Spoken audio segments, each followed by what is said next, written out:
এটা হচ্ছে রাসায়নিক কর্তৃপক্ষের এই কিছু মালামাল নিলামের মাধ্যমে বিক্রয়ের জন্য টেন্ডার আহ্বান করা হয়েছিল। তো আজকে টেন্ডারের ড্রপিংয়ের লাস্ট দিন ছিল, 1টা পর্যন্ত আছে এখনও। তো সকালে একটা অনাকাঙ্ক্ষিত ঘটনা ঘটে, আনুমানিক 9:30টার সময় কিছু ওই আসে আর কি, বেশ অনেক দুষ্কৃতকারী আসে, এসে ওই পুলিশের কাস্টডিতে ছিল টেন্ডার বাক্সটা। এটা ওই তারা মানে কিছু সময়ের জন্য নিয়ে যায়, নিয়ে আবার পরবর্তী আবার টেন্ডার বাক্স দিয়ে যায়।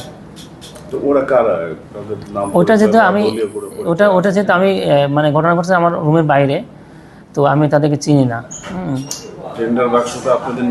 হ্যাঁ, নিয়ন্ত্রণে থাকা মানে যে আমার রুমের বাইরে ছিল, দপ্তরে আছে, শাখাতে আছে, এবং ওটা পুলিশের কাস্টডিতে, পুলিশের প্রভাব ছিল আর কি। পুলিশের কাছ থেকে ওনারা নিয়ে গেছে, হ্যাঁ, ছিনতাইকে নিয়ে গিয়ে আবার দিয়ে গেছে। বেশি সময় রাখে না, ওনারা বলছে হয়তো 1 মিনিট নিয়ে রেখে আবার দিয়ে গেছে এরকম। পুলিশের পক্ষ থেকে ওনারা সার্চ করতেছে।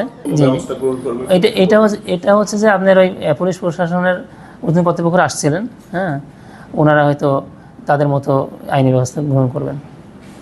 আপনাদের পক্ষ থেকে কোনো ব্যবস্থা নেবেন কিনা? আমাদের পক্ষ থেকে যেহেতু পুলিশরা নিজেরাই ছিলেন, হ্যাঁ, এজন্য ওনারাই সব ব্যবস্থা নেবেন। আর আমাদের কর্তৃপক্ষের চেয়ারম্যান মহোদয় অফিসের কাছে ঢাকাতে আছেন, আমাদের তত্ত্বাবধায়ক মহোদয় উনি ঢাকাতে আছেন অফিসের কাজে, ওনারা এসে আলোচনা সাপেক্ষে ই করবেন আর কি।